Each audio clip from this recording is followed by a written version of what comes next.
Hello everyone, this is C Shejal and I welcome you all to my channel the Commerce Bench. तो आज हम लोग आ गए हैं lecture number 5 of chapter 2 class 11th accountancy. Okay, यहाँ पर अभी हम लोग पहले लेक्चर 4 का थोड़ा सा रिकैप ले लेंगे एंड देन आज का अपना क्लास स्टार्ट करेंगे। परचेज से हमने स्टार्ट किया था, बेसिक अकाउंटिंग टर्म्स हम लोग पढ़ रहे थे। परचेज में हमने बोला था हमें सिर्फ या हम किन चीजों को बोलेंगे कि हमने परचेज किया है, या तो हमने कोई रॉ मटेरियल खरीदा हो जिससे हमें आगे प्रोसेस करके अपना फिनिश गुड्स बनाना हो। यानी कि मेरे बुटीक के बिजनेस में अगर मैंने थ्रेड खरीदा है या फिर मिरर्स परचेज किए हैं, ये सब चीजें खरीदी है, फैब्रिक खरीदा है, तो ये परचेज होगा। प्लस अगर मैंने कोई रेडीमेड कहीं से माल उठा लिया है और ये कुर्ती जीन्स वगैरह मैंने रेडीमेड लिया है और मैं उसे आगे सेल करना चाहती हूँ लाइक अ ट्रेडर, तो उस केस में मैं उन चीजों को भी परचेज बोलूंगी, उनके परचेज को। ध्यान देने वाली बात क्या है कि असेट के परचेज को आप परचेज नहीं बोलोगे, चाहे आपने फिक्स असेट खरीदे हो उसे परचेज मत बोलना। ठीक है, अब कैश में हो या क्रेडिट में खरीदा हो उससे कोई फर्क नहीं पड़ता। बस रॉ मटेरियल या फिनिश गुड्स खरीदे होने चाहिए, तब बस उसे आप परचेज बोल सकते हो। Same is the case with sales. आपने अगर सेल किया है अपना फिनिश्ड गुड्स, तो उसको ही आप सेल बोलोगे। अगर आपने कोई फिक्स्ड असेट सेल किया हुआ है तो उसे आप सेल नहीं कह सकते। परचेज रिटर्न पे आते हैं, तो मैंने कोई सामान परचेज किया था लेकिन मुझे वो सामान पसंद नहीं आया, कुछ क्वालिटी इश्यूज थे उसमें, मैंने उसे वापस कर दिया, यानी कि आउट। यदि आपने बिजनेस है तो उसे परचेज रिटर्न या रिटर्न आउटवर्ड बोल सकते हैं। फिर सेल्स रिटर्न की बात करें तो सिमिलरली किसी और ने मेरा सामान खरीदा, उसे पसंद नहीं आया तो उसने मुझे वापस कर दिया, वो इन आ गया सामान, तो उसे रिटर्न इनवर्ड्स बोल सकते हैं या फिर सेल्स रिटर्न बोल सकते हैं। रेवेन्यू फ्रॉम ऑपरेशंस जो था वो सिंपली सेल्स में से अगर हम सेल्स रिटर्न निकाल दें तो जो नेट सेल्स बचती है ना, उसी को हम लोग रेवेन्यू फ्रॉम ऑपरेशंस बोलते हैं। तो बेसिकली ये एक्चुअल रेवेन्यू है मेरा, ठीक है, क्योंकि रिटर्न्स का तो पैसा मेरे को मिला ही नहीं ना, वो तो मेरे को वापस करना पड़ा। तो sales minus sales return is your revenue from operations. फिर आई थी बात ट्रेड रिसीवेबल्स की। यहाँ पर हमने देखा था जो लोग मेरे से सामान उधार पर लेके गए हैं वो है मेरे ट्रेड रिसीवेबल्स, मुझे वो फ्यूचर में पैसे वो वापस करेंगे। तो डेटर्स हो सकते हैं इसके एग्जांपल एंड बिल्स रिसीवेबल हो सकते हैं। ठीक है, तो डेटर्स हमारा मेन पॉइंट था जहां पर हमने पढ़ा था कि ये हमसे सामान उधार पर लेकर चले गए हैं एंड मुझे वापस करेंगे बाद में। बिल्स रिसीवेबल में बिल्स बेसिकली वो मैंने आपको एक प्रोमिसरी नोट की बात बताई थी, जहां पर वो सामने वाला बंदा मेरे को प्रॉमिस करता है कि मैं आपको इस डेट पर इतना पर्टिकुलर अमाउंट देकर जाऊंगा, तो वो मेरा बिल्स रिसीवेबल होता है। That is also a part of trade receivables. ठीक है, ध्यान रखने वाली बात क्या है कि अगर आपने कोई फिक्स्ड असेट सेल किया हुआ है और वो उधार पर सेल किया है तो उसको आप बिल्स सॉरी उसको आप ट्रेड रिसीवेबल्स नहीं बोल सकते। भले उससे भी आपको फ्यूचर में पैसे मिलेंगे, बेनिफिट मिलेगा, लेकिन उसे ट्रेड रिसीवेबल्स वर्ड का इस्तेमाल नहीं कर सकते। Only in case of sale of goods आप ट्रेड रिसीवेबल्स का यूज कर सकते हो। ट्रेड पेबल्स की बात करो तो ये वो लोग हैं जिन्हें मुझे पैसे लौटाने हैं बाद में, मेरे ऊपर बोझ है ये लोग। ठीक है, क्योंकि मैंने इनसे उधार पे सामान खरीदा होगा कभी ना कभी। अब क्रेडिटर्स हो सकते हैं और बिल्स पेबल हो सकते हैं इसमें। ठीक है, ध्यान रखने वाली बात इसमें भी यही है कि अगर मैंने कोई फिक्स्ड असेट जो है वो खरीदा है उधारी पे, तो जिनको मुझे पैसे लौटाने ना उन्हें मैं इस केस में ट्रेड पेबल्स नहीं बोल सकती। Only in case of purchase of goods में क्रेडिटर या बिल्स पेबल ट्रेड पेबल ये बोल सकती हूँ। ठीक है, फिर बैड डेट्स की बात करें तो ऐसा पैसा जो अब डूब चुका है। ठीक है, किसी ने मेरे से उधार पे सामान लिया था और वो मुझे पैसे लौटाने वाला था लेकिन वो नहीं दे पा रहा है पैसे और कभी भी नहीं दे पाएगा, तो वो जो इरिकवरेबल अमाउंट है वो ही मेरा बैड डेट हो जाता है। ठीक है, इसका बैड डेट होने का रीजन होता है कि लोग इंसॉल्वेंट हो जाते हैं। ये one of the reason actually. कई बार ऐसा होता है कि बस वो नहीं देना चाहते। कई दबंग लोग होते हैं जो उधार पे सामान लेके जाता है, पैसे वापस करते ही नहीं। तो उसका ये एक रीजन हो सकता है, वो इंसॉल्वेंट है। इंसॉल्वेंट होने का मतलब कि they are unable to pay their date, अब उनके पास पैसे नहीं है देने को। सॉल्वेंट उसी का जस्ट उल्टा है, they are in a position to pay their debt. ठीक, चलो अब हम लोग आज के अपने लेक्चर 5 पर आ जाते हैं।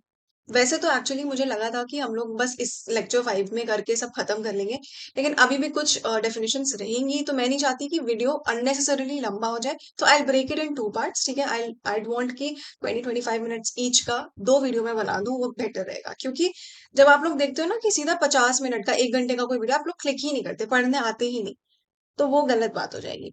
ठीक है, तो I will post one more part of this after this. तो चलो हम लोग स्टार्ट करते हैं। हाँ जी, तो हम लोग स्टार्ट करते हैं एक्सपेंसेस से। This is our first word for today. आपको याद होगा मैंने आपको रेवेन्यू एक्सपेंडिचर पढ़ाया था, और अगर नहीं याद है या नहीं पढ़ा है तो मैं आपको लिंक डिस्क्रिप्शन बॉक्स में दे दूंगी, वहां पे जाकर पढ़ो या रिवाइज करो और फिर आप यहाँ पर आइएगा। ठीक है, वैसे भी आपको लेक्चर जो है ना वो मतलब सीरीज वाइज ही देखना चाहिए पूरा। ठीक है, तो हम लोग एक्सपेंसेस से स्टार्ट करते हैं। यहाँ यहाँ पे ना आपने जो रेवेन्यू एक्सपेंडिचर पढ़ा था ये वैसा ही है, बस इतना समझ लो, थोड़ा सा और वाइडर टर्म है, इसमें और कुछ ऐसी चीजें आती हैं जो रेवेन्यू एक्सपेंडिचर में नहीं आती। रेवेन्यू एक्सपेंडिचर में हमने क्या पढ़ा था कि वो चीजें, मुझे वो खर्च जो करने पड़ रहे हैं रेवेन्यू कमाने के लिए, इनकम कमाने के लिए मुझे जो खर्चे करने पड़ रहे हैं वो मेरे रेवेन्यू एक्सपेंडिचर है। जैसे कि अगर मैं कुछ सामान सेल करती हूँ तो सबसे पहले मुझे वो जो है उसके रॉ मटेरियल्स वगैरह खरीदने पड़ेंगे, फिर मुझे वेजेस देनी पड़ेंगी लोगों को कि हाँ आप उस पे काम करो, फैब्रिक को स्टिच करो, सिलो, उसे और सुंदर बनाओ। और फिर मुझे और भी बहुत सारे खर्चे, अपने बिल्स पे करने पड़ते हैं, इलेक्ट्रिसिटी का बिल पे करना पड़ता है, जहाँ मैं अपना ऑफिस खोल के बैठी हूँ उसका रेंट पे करना पड़ता है। तो ये सारे खर्चे जो हैं ये मुझे किस लिए करने पड़ रहे हैं, ताकि मैं सेल कर पाऊँ, रेवेन्यू कमा पाऊँ, कुछ मैं सामान बना पाऊँ और उसे सेल करके पैसे कमा सकूं। तो ये मेरे रेवेन्यू एक्सपेंडिचर्स हुआ करते थे। तो ये चीजें तो इस एक्सपेंस, ये जो एक्सपेंस वर्ड है इसमें आते ही आते हैं, इसके अलावा दो तीन और चीजें हैं। ठीक है, ध्यान दीजिएगा। अमाउंट स्पेंड और इनकर टू अर्न रेवेन्यू, इसकी भी डेफिनेशन ना मोर और लेस आपकी सेम ही रहेगी।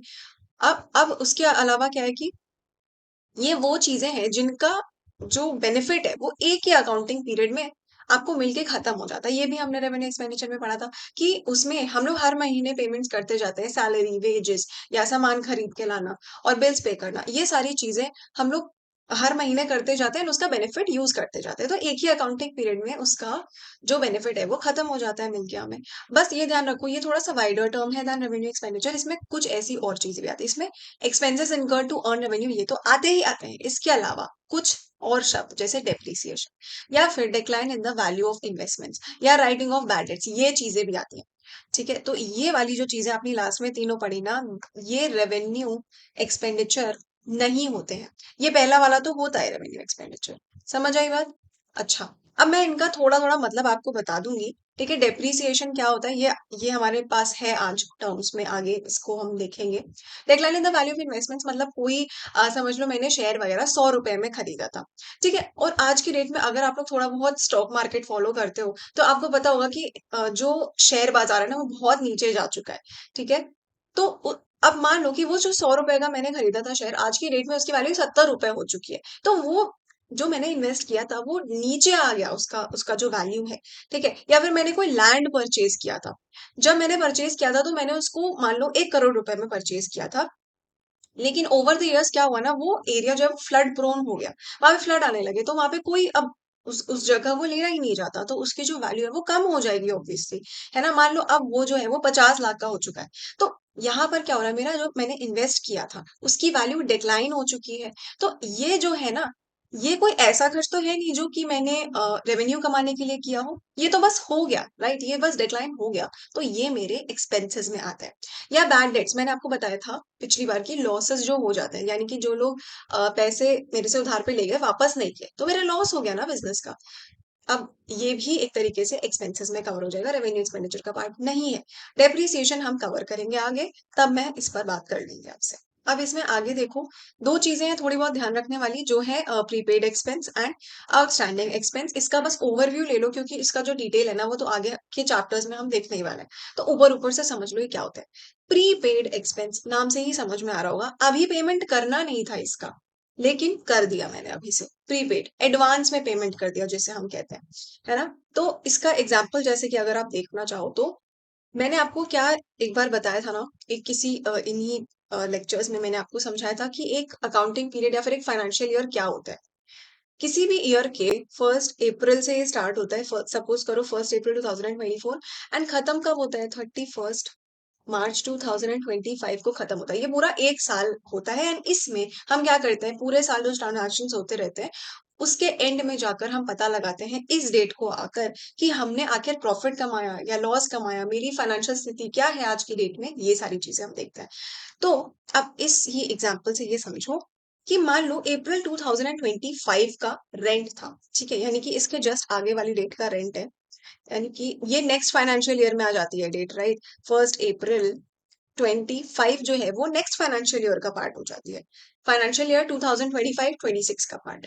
ठीक, इसको ऐसे बोला जाता है। इसको आप क्या बोलोगे, इसको आप बोलोगे फाइनेंशियल ईयर 24-25। इसके आगे वाला साल क्या होगा, फाइनेंशियल ईयर 25-26। क्लिक हो रहा है दिमाग में, समझ आ रहा है? अब देखो, मान लो अप्रैल 2025 का रेंट था, यानी कि आगे वाले साल का रेंट था, लेकिन मैंने उसे एडवांस में पे कर दिया मार्च 2024 में, यानी कि यहाँ पे कहीं मैंने इसे पेमेंट कर दिया। तो मैंने एडवांस में पे कर दिया। अभी मैं रही नहीं हूँ वहां पर, जहाँ मतलब अभी मैंने वहां पर अपना ऑफिस जो है वो वहां पर काम करा नहीं है अप्रैल का, बट मैंने उसे मार्च में ही उसका पेमेंट कर दिया रेंट का।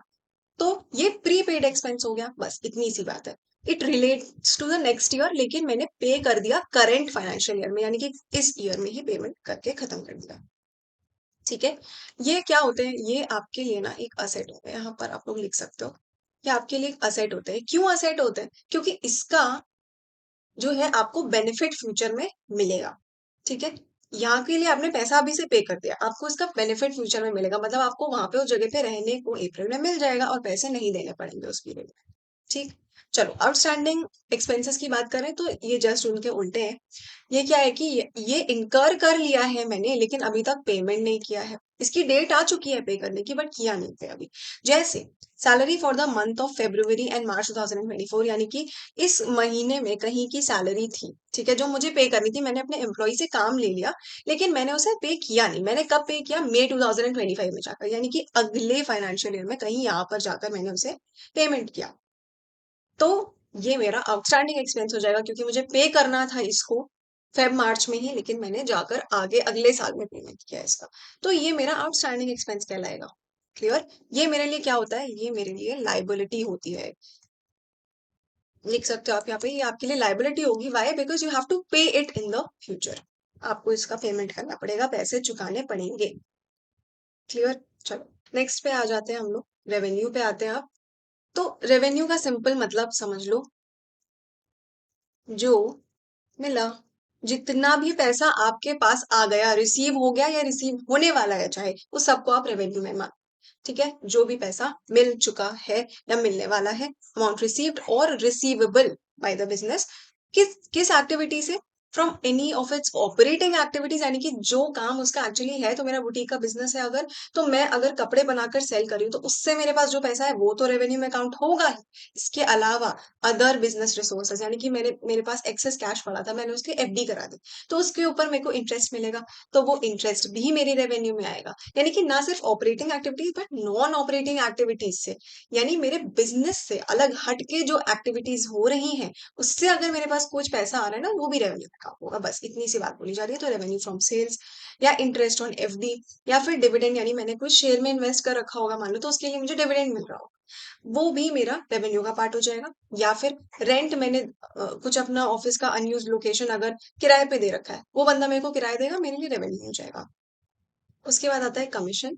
तो कमीशन में जैसे कैसे होता है ना, अब मैं अगर कपड़े बनाती हूँ, ठीक है, आई स्टिच क्लोथ्स, तो अब मेरा किसी से टाई अप है कि मान लो कोई ज्वेलरी वाला है, ठीक है, वो ज्वेलरी बनाते हैं, और मेरा उनके साथ टाई अप है कि भाई जब भी मैं मेरे पास कोई कस्टमर आएगा ना कि हाँ भाई मेरे ये कपड़े सिल दो, तो मैं उन्हें रेकमेंड कर देती हूँ कि भाई अगर आपको इससे मैचिंग ज्वेलरी चाहिए, एक्सेसरीज चाहिए, तो आप ये फलाने के पास जा सकते हो। ठीक है, तो अब क्या होगा, मैंने उनको, जो कस्टमर है उनको रेकमेंड किया ना किसी और का नाम। तो ये मैं क्यों कर रही हूँ? ये मैं इसीलिए कर रही हूँ ताकि वो जो बंदा है जो ज्वेलरी बेच रहा है, वो मेरे को कुछ कमीशन दे उसके ऊपर, कि मैंने उसके पास कुछ कस्टमर भेजा।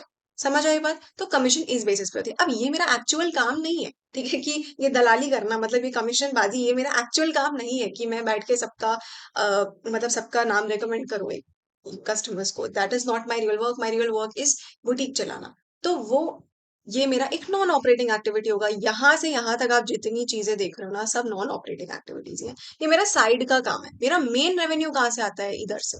क्लियर? चलो बस अब इससे ज्यादा दिमाग नहीं लगाने का इस पे। इनकम पे आ जाते हैं। इनकम क्या होती है? Basically this is the excess of revenue over expenses.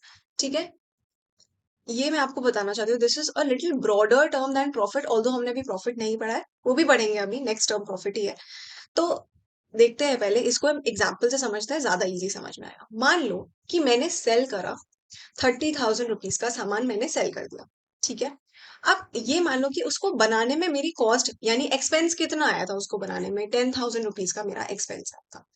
उसके अलावा क्या हुआ कि मेरा साइड का भी एक काम चल रहा था कि मैंने रेंट पर अपनी जगह दी हुई थी, तो रेंट पर का मुझे 5,000 रुपीज मिल गया। अब अगर मुझे इनकम कैलकुलेट करनी है ना, तो देखो कैसे कैलकुलेट होती है। मैं वो अमाउंट जो मुझे सेल करने से मिला, यानी कि वो रेवेन्यू, प्लस जो अदर इनकम, जो साइड की इनकम मुझे इधर उधर से मिली, वो ऐड कर दूंगी एंड उसमें से क्या डिडक्ट कर दूंगी, जो मेरा एक्सपेंस लगा, जो मेरा कॉस्ट लगा, यानी कि पूरी रेवेन्यू एक तरफ कर ली और एक्सपेंसेस एक तरफ कर लिए, और उनको जब कैलकुलेट किया कि मेरे पास हाथ में बचा कितना पैसा, तो 30,000 प्लस 5,000 माइनस 10,000, मेरे पास बचा 25,000 rupees. This is my income. तो ये क्या है? This is excess of revenue over the expenses. Clear? तो इसमें क्या होता है ना, it includes profit from activities other than operating activities as well. यानी कि मेरा जो ऑपरेशंस थे, ऑपरेशंस तो मेरे सेल करने के हैं ना कपड़े, पर it includes other than operating activities वाला इनकम ऑल्सो। यानी कि रेंट जो मैंने रिसीव किया है, तो मेरा अदर देन ऑपरेटिंग एक्टिविटी था ना, ये मेरा बिजनेस का काम तो है नहीं। तो इसीलिए इनकम में ये भी इंक्लूड होता है। अब जब आप प्रॉफिट पढ़ोगे ना, तो फिर आपको इसके में डिफरेंस समझ में आएगा इन दोनों में, ये बोल क्या रहे हैं। प्रॉफिट जब हम बात करते हैं, तो this is the income earned from only operating activities, यानी कि from only the sale of goods और सर्विसेज जिनमें मैं डील करती हूँ, उनको जब मैं सेल करती हूँ, ठीक है, तो उससे जो प्रॉफिट आता है ना, उसी को बस प्रॉफिट बोलते हैं। समझ नहीं आ रहा होगा, अभी मैं यहाँ पर दिखाती हूँ आपको। अगर मैं यही वाला एग्जाम्पल कंटिन्यू कर लूँ नीचे, तो देखो हम प्रॉफिट कैसे कैलकुलेट करते हैं। हम यहाँ पे सिर्फ रेवेन्यू फ्रॉम सेल्स ले रहे हैं, हम यहाँ पे अदर इनकम ले ही नहीं रहे, और एक्सपेंसेस ले रहे हैं अपने, यानी कि 30,000 माइनस 10,000 सिंपल करके मेरा 20,000 रुपीज का प्रॉफिट आ जाता है। समझ आई बात? तो यहाँ पे हमने क्या किया, यहाँ पे मैंने अदर इनकम को लिया ही नहीं, ठीक है, यहाँ अदर इनकम नहीं लिया। बस इसीलिए मैंने ये बोला था कि इनकम जो है ना, वो थोड़ा सा और ब्रॉड टर्म है, क्योंकि इसमें अदर इनकम भी इंक्लूडेड है, जबकि प्रॉफिट में नहीं होता है। बस इतना सा डिफरेंस है। क्या है ना, इन चीजों पर जितना मैं बता रही हूँ उतना ही फोकस रखो, बहुत ज्यादा इनमें घुसने की जरूरत नहीं, क्योंकि कई बार तुम एक्चुअली, मुझे ऐसा लगता है इस चैप्टर में इन लोगों ने एक्सेस आपको टर्म्स देके ना बस कंफ्यूजन क्रिएट करने की कोशिश करी है। तो उसमें उतना ही घुसो जितना रिक्वायर्ड है, क्योंकि अभी आप माइक्रो पॉइंट ऑफ व्यू से देख रहे हो, सिर्फ इस चैप्टर के पॉइंट ऑफ व्यू से देखोगे ना, तो आपको लगेगा हाँ ये भी इंपॉर्टेंट है, ये भी इंपॉर्टेंट है, बट एक्चुअली आपके पूरा 100 क्या मतलब 80 मार्क्स का पूरा आपका रहेगा जो एग्जाम होगा, तो उसमें ये माइन्यूट चीजें ना नहीं पूछी जाएंगी। ठीक है, चीजों का आप उतना ही भाव दो जितना रिक्वायर्ड है, उससे एक्सेस देने की जरूरत नहीं है। जैसे ये प्रॉफिट और इनकम के बीच का डिफरेंस, ठीक है, तो अभी बस इतना ध्यान रखो कि प्रॉफिट एंड इनकम में अदर इनकम का फर्क है। बस प्रॉफिट में हम सिर्फ ऑपरेटिंग एक्टिविटीज से होने वाले प्रॉफिट की बात कर रहे हैं, revenue from sales minus expenses, but income में हम अदर इनकम को भी भाव देते हैं। बस इतना। अब भाई प्रॉफिट के भी इन्होंने दो पार्ट्स बता रखे हैं हम लोग को, एक होता है ग्रॉस प्रॉफिट, एक होता है नेट प्रॉफिट। बहुत घुसने की जरूरत नहीं है अंदर, क्योंकि हम लोग इसका पूरा एक फुल फ्लेज चैप्टर आगे बहुत आगे जाके बाद में करेंगे। मुझे समझ नहीं आ रहा मैं अभी से आपको इतना सारा बताऊं कैसे, तो अभी हम लोग ये छोड़ रहे हैं, ठीक है, अभी ये इंपॉर्टेंट नहीं है ग्रॉस प्रॉफिट और नेट प्रॉफिट। आपको इनकम और प्रॉफिट के बीच का डिफरेंस समझ में आया ना, उतना काफी है। और मैं आपको एक बात बताऊं, जो नेट प्रॉफिट है ना और जो इनकम है, नेट प्रॉफिट एंड इनकम, ये एसेंस में सेम ही है। बस पता नहीं क्यों इन्होंने बहुत सारे टर्म्स क्रिएट कर रखे हैं जबरदस्ती बच्चों को कंफ्यूज करने के लिए। ठीक है, तो उसको अभी छोड़ दो आप। देखो इसका फॉर्मूला मैंने लिख रखा है आपके लिए, रेवेन्यू फ्रॉम सेल्स में आप अदर इनकम ऐड कर दो और टोटल एक्सपेंसेस माइनस कर दो, तो आपका नेट प्रॉफिट आ जाता है।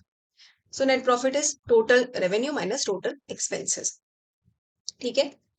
अब और ग्रॉस प्रॉफिट में सुन लो, नहीं समझ आए आगे बढ़ जाना, कोई टेंशन की बात नहीं है। जो मेरा सेल करने से रेवेन्यू आ रहा है, सिर्फ मेरे जो नॉर्मल ऑपरेशन है वो चीजें सेल करने से, कपड़े सेल करने से जो रेवेन्यू आ रहा है वो, उसमें से माइनस कर दो डायरेक्ट एक्सपेंसेस। डायरेक्ट एक्सपेंसेस मतलब कि जो पैसे मेरे प्रोडक्शन में लगे हैं, उस चीज को जो मैंने सेल किया है उसके प्रोडक्शन में जितना भी खर्चा आया वो माइनस कर दो। समझ आया? गुड। नहीं आया आगे बढ़ जाओ, कोई दिक्कत की बात नहीं है। ठीक है, चलो लॉस की बात करते हैं। लॉस क्या होता है?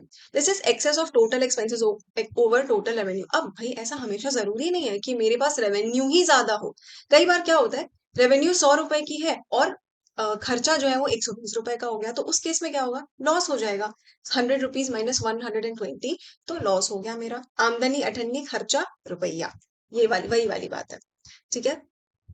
अच्छा, अब ध्यान दो, इसमें ऑपरेटिंग एक्टिविटीज से हुए लॉस भी आते हैं, यानी कि मेरे ऑपरेशंस में जो लॉस होगा, यानी कि किसी ने मेरे से पैसा उधार लेके गया लेकिन वापस नहीं किया, बैड डेट्स। या फिर कभी कभी इन्वेंट्री जो है ऑब्सोलीट हो जाती है। इसका मतलब क्या है कि समझ लो क्या होता था ना, पहले रेडियोस का जमाना था। ठीक है, लोग लोग रेडियो सुनते थे। जब टीवी नहीं हुआ करता था, लोग रेडियो सुनते थे। धीरे धीरे धीरे धीरे करके टीवी जब आना स्टार्ट हुआ, तो क्या हुआ, जिन लोगों के पास रेडियो पड़ा हुआ था उनके स्टॉक में, अनसोल्ड पड़ा हुआ था, बना के रखा था कि बिकेगा अभी, लेकिन धीरे धीरे जब टीवी आना स्टार्ट हुआ, लोगों ने रेडियोस खरीदने बंद कर दिए, तो रेडियो बिकेम ऑब्सोलीट। ठीक है, मतलब अब उसकी इस दुनिया में कोई जगह नहीं थी, वो पुराना जमाने का हो गया। तो अब उसे कोई नहीं खरीद रहा, लेकिन बनाने में खर्चा तो लग गया होगा ना भाई। तो अब मैं क्या करूंगी, उससे वो एक तरीके से बिजनेस का लॉस हो गया कि बन के पड़ा है, कोई खरीद ही नहीं रहा। उस तरीके का लॉस जो है वो, उसको आप लॉस मान सकते हो। That is loss from operating activities. कई बार loss from non operating activities भी हो सकता है। जैसे मैंने आपको loss on sale of fixed asset बताया ना, कि जब मैंने लैंड खरीदा था तो वो बहुत उपजाऊ अच्छा लैंड था, 1 करोड़ रुपए का खरीदा, लेकिन फिर उसमें बाढ़ आना जब स्टार्ट हो गई तो लोग उसे खरीदना के लिए कोई इंटरेस्टेड नहीं था, वो 50 लाख का हो गया। तो इसमें मेरा डेक्लाइन आ गया ना वैल्यू में। That is loss from non operating activities. किसी भी इन्वेस्टमेंट पे लॉस हो जाना, ये सारी चीजें भी एक पार्ट है लॉस का। ठीक, बस सिंपली आप इसको इतना ही मान लो कि अगर आपके टोटल एक्सपेंसेस ज्यादा हैं और रेवेन्यू जो हाथ में आया वो कम है, और जो हाथ से चला गया वो ज्यादा है, तो फिर आपका लॉस हो जाता है। बस इतना था। चलो, गेन पर आ जाते हैं। ये आज का लास्ट वर्ड रहेगा हमारा। ठीक है, क्योंकि आज हमने काफी सारे एक जैसे टर्म्स पढ़े हैं ना, तो आप इसको जाकर अच्छे से रिवाइज कर लेना। उसके बाद हम एक नेक्स्ट और अपना टॉपिक ले लेंगे एंड खत्म कर देंगे चैप्टर। फिर गेन, अच्छा गेन क्या होता है भाई, हमने इनकम देखा। ठीक है, फिर हमने प्रॉफिट देखा, अब गेन देख रहे हैं। और लास्ट में मैं ना एक आपको इनके बीच में डिफरेंस भी एक बहुत ही समराइज वे में बता दूंगी। चलो, गेन का मतलब क्या होता है, profit earn through non operating activities. अगर मुझे कोई भी फायदा हुआ है उन ऑपरेशंस में जो एक्चुअल मेरा काम नहीं है, यानी कि वही सारे रेगुलर बिजनेस एक्टिविटीज से अलग, यानी कि अगर मैंने लैंड अपना सेल करा और मेरे को फायदा हो गया उस पे, यानी कि मैंने खरीदा 70 लाख पे था और मैं उसे सेल कर पा रही हूँ 1 करोड़ में, तो मेरे को 30 लाख रुपए का फायदा जो हुआ ना, वो मेरा गेन कहलाएगा। ठीक है, remember that will not be called profit, क्योंकि वो मेरा ऑपरेशंस का काम नहीं है। लैंड को खरीदना बेचना मेरा रियल एस्टेट का काम नहीं है, मेरा काम है बुटीक का। उससे जो फायदा होगा उसे मैं प्रॉफिट बोलूंगी। लेकिन अगर इधर उधर की एक्टिविटीज से कुछ फायदा हो गया, फायदा, तो उसे हम गेन। मशीनरी, मान लो अगर मैंने खरीदी थी, जैसे इसका मैं आपको एग्जांपल लिख के भी दे देती हूँ, कि अगर मैंने कोई लैंड खरीदा था 70 लाख रुपीज का, I had purchased it for 70 lakh rupees and I am able to sell it for 1 crore. तो जो 30 लाख रुपीज का फायदा हुआ ना, ये हो गया मेरा गेन एंड नॉट प्रॉफिट। ठीक है, ये मेरा गेन है, प्रॉफिट नहीं। क्लियर? वैसे ही मशीनरी के केस में हो सकता है भाई, मैंने 70 लाख की मशीनरी खरीदी, 1 करोड़ में बिक रही है। इन्वेस्टमेंट्स के केस में भी हो सकता है, इन्वेस्टमेंट बढ़ रहा है, अगर गोल्ड वगैरह में आपने इन्वेस्ट कर रखा है और वो बढ़ रहा है, आपने कभी उसे सेल किया, जो भी फायदा हो उसे गेन बोलोगे। ठीक है, अब एक बार जरा सा हम लोग क्या करते हैं ना, ये जो सिमिलर से टर्म्स है, जैसे कि रेवेन्यू हो गया, या और इनकम ले लो, प्रॉफिट ले लो, और गेन भी ले लो, या थोड़ा सा तो गेन भी ले लो। इनके बीच का जो डिफरेंस है ना, वो हम लोग समझ लेते हैं। रेवेन्यू में सबसे पहले मैंने क्या चीजें देखी थी, मेरी जो भी रिसीट आई, यानी कि जो भी पैसा मेरे हाथ में आया, ये मेरा रिसीट्स है। ठीक है, अब चाहे वो ऑपरेटिंग भी हो सकती है एंड नॉन ऑपरेटिंग भी हो सकती है। ये वो पैसा है जो पूरा पूरा मेरे हाथ में आया। ठीक है, इसमें से मैंने कोई एक्सपेंसेस रिड्यूस नहीं किए हैं। नो एक्सपेंसेस रिड्यूस, वो पैसा है जो पूरा पूरा मेरे हाथ में आया है। क्लियर? अच्छा, अभी इनकम की बात अगर करो, तो इनकम में क्या देखा था मैंने, रेवेन्यू फ्रॉम ऑपरेशंस। इसमें मैंने क्या ऐड किया था, अदर इनकम ऐड करी थी। और मैंने क्या रिड्यूस कर दिया था, जो भी मेरे खर्चा हुआ इस इनकम को कमाने के लिए, वो सब मैंने कर दिया था, और फिर मेरा इनकम निकल के आ गया था। प्रॉफिट के केस में मैंने क्या किया था, मैंने लिया था रेवेन्यू फ्रॉम ऑपरेशंस, और इसमें से सिंपली मैंने एक्सपेंसेस जो है वो माइनस कर दिए थे। ठीक है, मैंने यहाँ पर अदर इनकम इंक्लूड नहीं किया था। ओके, अब लास्ट में देख लेते हैं गेन क्या था। ये था revenue from non operating activities. ये मेरा था गेन, यानी कि ये वो चीजें हैं जिसमें मैं रोज के उसमें डील नहीं करती हूँ, बट यहाँ पर मेरे को फायदा अगर हो गया है तो वो मेरा गेन कहलाएगा। ठीक है, आई होप आपको ये सारा डिफरेंस अच्छे से क्लियर हुआ होगा। बस इससे ज्यादा इसमें आपको घुसने की जरूरत नहीं है। इसके दो पार्ट्स थे, gross profit and net profit, and essence में मैंने आपको बताया कि इनकम और नेट प्रॉफिट। अगर मैं यहाँ पे देखूँ ना, तो ये ग्रॉस प्रॉफिट और नेट प्रॉफिट, सबसे पहले हम लोग ग्रॉस प्रॉफिट निकालते हैं एंड उसका ही सेकेंड स्टेप होता है नेट प्रॉफिट निकालना। नेट प्रॉफिट में हम लोग सारे टोटल रेवेन्यू लेते हैं माइनस टोटल एक्सपेंसेस कर देते हैं, तो मेरा नेट प्रॉफिट आ जाता है, और वही इनकम भी होता है, वही चीज। क्लियर हुई बात? ठीक है। हाँ, और ये लास्ट चीज बोल देती हूँ कि ये जो तीनों चीजें हैं ना, ये एक तरीके से मेरा फाइनेंशियल रिजल्ट बता रहे हैं। फाइनेंशियल रिजल्ट, कि जब मैंने अपने इनकम्स में से, अपने अपने रेवेन्यूज में से अपनी एक्सपेंसेस को घटा दिया तो क्या आया। ये तीनों चीजें मुझे वो दिखा रही है, बट ये मुझे क्या दिखा रहा है, ये तो मुझे पूरा पूरा ग्रॉस रिसीट दिखा रहा है भाई, कि हाथ में क्या आया। डिफरेंस समझ आ रहा होगा आपको? ठीक है। अच्छा, मैंने आपसे डेप्रिसिएशन की बात करी थी, ठीक है, डेप्रिसिएशन हम लोग आज नहीं डिस्कस कर पाए बिकॉज आई थिंक ऑलरेडी काफी हो रहा है अभी, है ना, और मैं चाहती हूँ आप लोग रिवाइज करके आओ, उसके बाद हम लोग बात करें उस बारे में। एक चीज और मैं बस आपको लास्ट बता रही हूँ, ठीक है। क्या है ना, देखो, यहाँ पर एक लाइन जो थी वो मैंने छोड़ दी थी, वो क्या थी, वो ये थी कि अगर आप प्रॉफिट को देखो ना, तो ये जो नेट प्रॉफिट वाला पॉइंट मैंने आपको इसमें बताया ना, दिस इंक्रीजेस कैपिटल, ये कैपिटल को इंक्रीज करता है। Just a second. हाँ, कैपिटल क्या होता है, अगर आपको ध्यान हो तो कैपिटल वो पैसा है जो ओनर ने बिजनेस में लगाया है, बिजनेस को स्टार्ट करने के लिए, उसे चलाने के लिए आसानी से, है ना। स्टार्ट करने के लिए क्या, बल्कि आगे भी अगर वो कोई पैसा लगाता है ओनर, तो उसे हम कैपिटल बोलते हैं। तो कैपिटल इज ओनर्स मनी, ठीक है, ओनर्स इक्विटी। अब अगर प्रॉफिट होता है बिजनेस में, तो प्रॉफिट जाकर उस कैपिटल को बढ़ा देता है, बढ़ा देता है। भाई आखिर ओनर का मेन मोटिव क्या है ये बिजनेस चलाने का, ताकि उसे प्रॉफिट हो सके। तो जो प्रॉफिट है वो एक्चुअली जाकर उसके कैपिटल को बढ़ाता रहता है, इसी तरीके से बिजनेस रन करता रहता है। कि मान लो स्टार्टिंग में जो है वो 100 रुपीज लगाए थे, फिर जब पूरे साल ऑपरेशन रन किए 20 रुपीज का फायदा हुआ, फिर अगले साल रन किया 10 रुपीज का फायदा हुआ, अगले साल रन किया 30 का फायदा हुआ। लेकिन कभी कभी क्या हो सकता है अगले साल 40 रुपए का नुकसान भी हो जाए। तो इस केस में क्या होता है, ये मेरे कैपिटल को रिड्यूस करता है, ये सारे जो है वो कैपिटल को इंक्रीज करते हैं, बट ये उसे रिड्यूस कर देता है। और ये मैं किसकी बात कर रही हूँ, ये लॉस होता है। ठीक है, देखो मैंने यहाँ पर हाईलाइट भी कर देती हूँ। आई हैव रिटन कि लॉस जो है वो कैपिटल को डिक्रीज करने का काम करता है। क्लियर? ये सारा जो है ना वो जाकर ओनर्स इक्विटी में जुड़ेगा या घटेगा, प्रॉफिट हुआ तो जुड़ेगा, लॉस हुआ तो घट जाएगा। क्लियर? चलो, आई थिंक आज के लिए हमने काफी बातें कर ली हैं। घर जाना अच्छे से रिवाइज करना, एंड आ जाना नेक्स्ट वाले टॉपिक के लिए, एंड वो हमारा लास्ट लेक्चर रहेगा, पक्का पक्का इस बार ये चैप्टर खत्म हो जाएगा। ठीक है, एंड देन हम प्रैक्टिस क्वेश्चंस करके आगे बढ़ेंगे। चलो, अगर मेरा वीडियो पसंद आया हो तो please do like the video, share it with your friends, and subscribe करना मत भूलना। कई बार आप लोग वीडियो देखते हो बट सब्सक्राइब नहीं करते। प्लीज ट्रस्ट मी, मुझे बहुत मोटिवेशन मिलेगा अगर आप सब्सक्राइब करते हो एंड शेयर करते हो। And do let me know in the comment section कैसा लगा आपको। मेरा टेलीग्राम चैनल ज्वाइन करना मत भूलिएगा, वहां पर आपको ये नोट्स फ्री ऑफ कॉस्ट मिलेंगे। ज्वाइन जरूर करना, ऐसे डाउनलोड मत करना, ठीक है, प्लीज ज्वाइन करना, आपका कुछ भी नहीं जाएगा उसमें। क्लियर? चलो, I will see in the next lecture now.